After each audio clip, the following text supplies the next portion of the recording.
ओजस्वी चौहान। स्वागत है आपका हमारे एक और आज के लाइव ब्रॉडकास्ट में।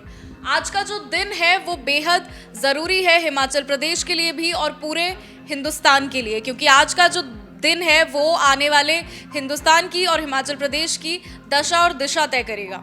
आज का दिन तय करेगा कि कौन सरकार चलाएगा प्रदेश में और देश में। अगर हम बात करें देश की तो इस समय जो एग्जिट पोल्स आए थे 2 दिन पहले वो एक तरह से खारिज होते नजर आ रहे हैं, क्योंकि एग्जिट पोल्स में एक तरफा लीड और जीत जो है वो एनडीए गठबंधन की दिखा दी गई थी। लेकिन आज जो रुझान आने शुरू हुए हैं सुबह से ही, जो आंकड़े हमारे सामने निकल कर आ रहे हैं वो कुछ इस तरह के हैं कि इंडिया गठबंधन रेस में दिखाई दे रहा है। ऐसा नहीं है जैसा कि एग्जिट पोल्स में उसको बिल्कुल ही दरकिनार कर दिया गया था। हम स्टूडियो में अभी बात करेंगे हमारे न्यूज़ एडिटर बालकृष्ण जी से।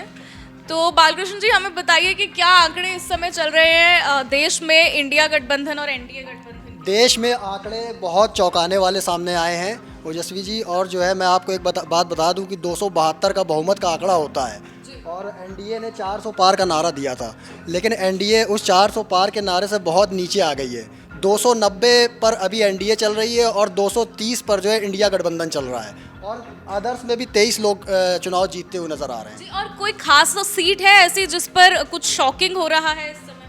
खास सीट है, कई सीटें हैं। जैसे यूपी में काफ़ी उलटफेर हो रहा है। यूपी में एग्जिट पोल्स में जो है अखिलेश यादव को हारता हुआ दिखाया गया था, लेकिन अखिलेश यादव इस समय कम से कम 50,000 की लीड लेके आगे चल रहे हैं जी। और अमेठी में क्या चल रहा है? अमेठी में भी बहुत बड़ा उलटफेर हुआ है। अमेठी में स्मृति ईरानी जो केंद्रीय मंत्री हैं भाजपा की, वो हार रही हैं। उनको कम से कम 15 से 20,000 वोटों से वो नीचे चल रही हैं जी। और अगर हम बात करें हिमाचल प्रदेश की तो इस समय हिमाचल प्रदेश में देखने में ऐसा लग रहा है, जो रुझान सुबह से आ रहे हैं, कि हिमाचल प्रदेश में लोकसभा में तो एक तरफा है। ऐसा लग रहा है कि 4-0 हो सकता है। तो क्या 4-0 हो रहा है या इसमें भी कुछ हो रहा है अभी? हिमाचल प्रदेश की जो 4 सीटें हैं लोकसभा की, उसमें जो है चारों सीटों पर बीजेपी अभी फिलहाल आगे चल रही है। लेकिन अगर उपचुनाव की बात करें 6 सीटों पर, उसमें 3 सीटों पर कांग्रेस बढ़त बनाए हुए है। कांग्रेस सबसे आगे चल रही है 3 सीटों पर। अगर हम आंकड़ों की बात करें, आप आंकड़े बताएंगे दर्शकों को थोड़े से, लोकसभा में क्या चल रहे हैं? लोकसभा में आपको मैं बता दूं कि कांगड़ा से जो राजीव भारद्वाज हैं भाजपा के, वो करीब 1 लाख वोट से आगे चल रहे हैं और हमीरपुर में अनुराग ठाकुर 96,000 वोट से आगे चल रहे हैं। कंगना रनौत 40,000 वोट से आगे चल रही हैं और सुरेश कश्यप 44,000 वोट से आगे चल रहे हैं जी। तो कह सकते हैं कि एक तरह से लोकसभा में तो भाजपा एक तरफा ले। हाँ, यहाँ पे अभी कह सकते हैं कि लोकसभा में भाजपा ने अच्छी खासी बढ़त बना ली है, लेकिन फिलहाल अभी कई राउंड की काउंटिंग बची हैं, तो अभी देखने वाली बात होगी कि आगे क्या हो सकता है। शुक्रिया हमसे बात करने के लिए। तो बालकृष्ण जी ने जैसे कि हमें बताया अभी कि लोकसभा चुनावों में इस समय जो है देखा जा सकता है कि भारतीय जनता पार्टी बढ़त बनाए हुए है चारों ही सीटों पर, जिसमें कि सबसे ज़्यादा जो अभी मार्जिन है वो कांगड़ा वाली सीट पर है, जहां पर डॉक्टर राजीव भारद्वाज सबसे ज़्यादा मतों से इस समय आगे चल रहे हैं। अब अगर हम बात करें उपचुनावों की, तो उपचुनावों में भी 6 सीटों पर उपचुनाव हुए हैं और उनके आंकड़े जो हैं, जो रुझान है वो आने शुरू हो गए हैं। उपचुनावों के बारे में हम जो आंकड़े हैं इस समय एग्जैक्ट, उसके बारे में सल्पना से जानेंगे। तो सल्पना, हमें बताइए कि उपचुनावों में क्या आंकड़े इस समय हैं, सभी सीटों पर बताइए। मैम, बड़सर विधानसभा क्षेत्र से बीजेपी के इंद्रदत्त लखनपाल 2,886 वोटों से आगे हैं। वहीं धर्मशाला की बात करें तो धर्मशाला विधानसभा क्षेत्र से बीजेपी के सुधीर शर्मा 1,576 वोटों से आगे हैं।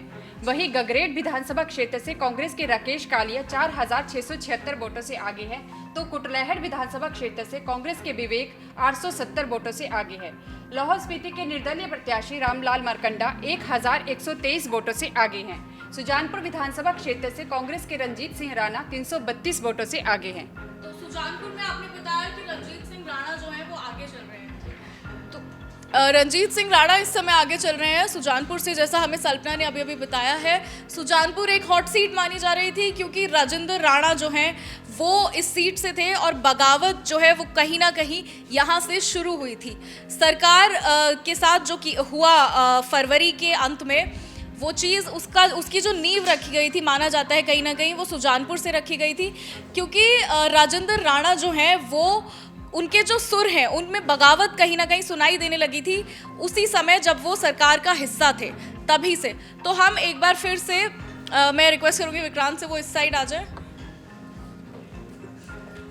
हम एक बार फिर से बालकृष्ण जी के पास जाएंगे और हम उनसे जानने की कोशिश करेंगे कि लाहौल स्पीति में जो चल रहा है उसके बारे में वो हमारे साथ कुछ डिटेल्स शेयर करें। लाहौल स्पीति में भी काफ़ी उलटफेर हुआ है इस वक्त, और जो है लाहौल स्पीति से जो निर्दलीय प्रत्याशी हैं रामलाल मार्कंडे, वो करीब 1000 वोट से आगे चल रहे हैं, और कांग्रेस की अनुराधा राणा उनसे पीछे हो गई हैं। भाजपा से जो रवि ठाकुर अभी कांग्रेस से आए थे वो भी पीछे चल रहे हैं। मतलब इस वक्त ये है कि लाहौल स्पीति में रामलाल मार्कंडे का जो वर्चस्व है वो कायम रहता दिख रहा है। तो कहीं ना कहीं हो सकता है कि इस समय कांग्रेस को इस चीज़ का रिग्रेट हो। मार्कंडे जी ने कहीं ना कहीं अपनी रुचि भी दिखाई थी कांग्रेस के टिकट पर लड़ने में, लेकिन कांग्रेस ने टिकट नहीं दिया था। बिल्कुल बिल्कुल, ये तो है। रामलाल मार्कंडे ने पूरा अपनी तरफ से कोशिश की थी कि कांग्रेस उन्हें टिकट दे, लेकिन कांग्रेस ने रुचि नहीं दिखाई। और मुझे याद है सुनने में भी आ रही थी ये चीज़ें कि मार्कंडे को टिकट कांग्रेस दे सकती है। यहाँ तक कि एक दिन तो कुछ इस तरह की स्पेकुलेशंस लगाई जा रही थी कि आज मार्कंडे की ज्वाइनिंग कांग्रेस में होने वाली है, और उस दिन हमने मार्कंडे जी से फ़ोन पर भी बात की थी, लेकिन उन्होंने इस चीज़ को कंफर्म नहीं किया था, फिर ऐसा नहीं हुआ था। इसके पीछे जो रीज़न हमें कांग्रेस पार्टी के सोर्सेज ने दिया था वो ये दिया था कि वो भाजपा पर बागियों को टिकट देने का जो है आरोप लगा रहे हैं, और अगर दूसरी पार्टी के लोगों को टिकट देने का आरोप लगा रहे हैं, और अगर वो खुद ऐसा करेंगे तो कहीं ना कहीं ये एक तरह से दोगलेपन की नज़र से इसको जनता देखेगी। बिल्कुल, ये बात एकदम सही है कि जो है मुख्यमंत्री का भी सुक्खू जी का भी एक मतलब एक एजेंडा शुरू से सेट रहा है कि जो भाजपा कर रही है हम भाजपा की लाइन पे नहीं चलेंगे। भाजपा ने भले ही बागियों को टिकट दिया हो, लेकिन हम बागियों को टिकट नहीं देंगे। हम अपने ही कैंडिडेट को टिकट देंगे, हम अपने कार्यकर्ता को टिकट देंगे, जो कांग्रेस ने किया भी है।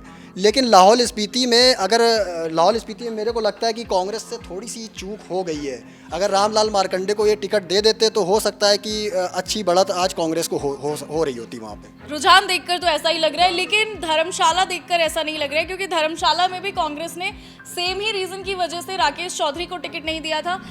टिकट राकेश चौधरी चाहते थे, लेकिन क्योंकि वो भाजपा के चिन्ह पर पूर्व में चुनाव लड़ चुके थे तो इसलिए कांग्रेस ने उनको टिकट नहीं दिया था।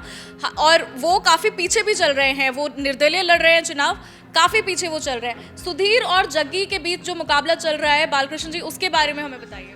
सुधीर शर्मा और जग्गी के बीच का जो मुकाबला है वो एकदम कांटे की टक्कर है। वहाँ पे जग्गी 300-400 वोट से कभी आगे हो जा रहे हैं, कभी सुधीर 500-600 वोट से आगे हो जा रहे हैं। अभी कई राउंड की फ़िलहाल वोटिंग वहाँ बची हुई है, तो अभी देखने वाली बात, क्योंकि वो विधानसभा के चुनाव हैं, वहाँ पे कई राउंड की वोटिंग मतलब कई राउंड की काउंटिंग होती है, तो वहाँ पे अभी देखने वाली बात होगी। वहाँ कांटे की टक्कर है। अभी ऐसा कहा नहीं जा सकता कि कौन आगे है कौन पीछे, थोड़ा बहुत आगे थोड़ा सा अंतर चल रहा है बस। लेकिन रंजीत राणा जैसे आगे चल रहे हैं तो ये एक मतलब बड़ी चीज़ है मुझे लगता है, क्योंकि राजेंद्र राणा जो है उनकी एक एस्टैब्लिश्ड लीडरशिप थी, वो कई बार के जीते हुए विधायक वहाँ से थे, तो अगर वो हारते हैं तो ये एक बड़ा जो टर्निंग पॉइंट उनके करियर में होगा। बिल्कुल, राजेंद्र राणा अगर हारते हैं तो ये बहुत उनके लिए भी नुकसानदेह होगा, और उनकी राजनीति एक तरह से समझिए कि वो पिछड़ जाएंगे राजनीति में, क्योंकि रंजीत राणा जो है वो धूमल के करीबी भी रहे हैं और उनको उसका भी फ़ायदा काफ़ी मिल रहा है। भले ही धूमल और अनुराग वगैरह उनके साथ खड़े हों इस टाइम, लेकिन जो धूमल जी के जो समर्थक हैं, जो कार्यकर्ता हैं, वो इस चीज़ को नहीं पचा पा रहे हैं कि जो है कांग्रेस ने बीजेपी ने राजेंद्र राणा को टिकट दे दिया। जी, और अगर हम देखें तो राकेश कालिया भी काफ़ी आगे चल रहे हैं। चैतन्य से सुबह से ही गगरेट से यही रुझान आ रहे हैं कि राकेश कालिया आगे चल रहे हैं। जी, राकेश कालिया काफ़ी आगे निकल चुके हैं, करीब 3500 वोट से राकेश कालिया शुरू से आगे चल रहे हैं। एक लीड उन्होंने मेंटेन की हुई है। और वहाँ और जो है क्या बोलते हैं, राकेश कालिया का शुरू से ही जब वो काउंटिंग शुरू हुई थी तभी से वो आगे चल रहे हैं, तो वो मजबूत है वहाँ पे। जी, और अगर हम बड़सर की बात करें तो बड़सर के बारे में भी हमें कुछ आप बताइए। बड़सर में कांग्रेस अभी पिछड़ रही है। बड़सर में शुरू से सुबह से मैं देख रहा हूँ कि जो है इंद्रदत्त लखनपाल आगे चल रहे हैं वहाँ पे, जो कांग्रेस के प्रत्याशी हैं डडवालिया, वो अभी पीछे हैं वहाँ पे।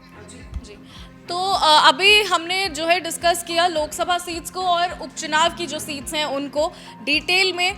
आप हमारे साथ बने रहिए, जैसे ही आंकड़ों में कुछ और चेंजेस आते हैं, कुछ सिग्निफिकेंट चेंजेस आते हैं, तो हम फिर से आपको मिलेंगे एक और लाइव ब्रॉडकास्ट में। आप देखते रहिए समाचार फर्स्ट, और अब आप कमेंट्स में बताना मत भूलिएगा कि आपके हिसाब से उपचुनावों में कौन सी सीट से कौन जीत रहा है और लोकसभा में कहां से कौन जीत रहा है। साथ ही इंडिया या एनडीए भी आप कमेंट करें। अगर आपको लगता है देश में इंडिया की सरकार बनेगी तो आप लिखें INDIA, और अगर आपको लगता है एनडीए जो है तीसरी बार इस बार देश में सरकार बनाकर प्रधानमंत्री देश को देने वाली है तो आप एनडीए लिखें कमेंट्स में। शुक्रिया, देखते रहिए समाचार फर्स्ट।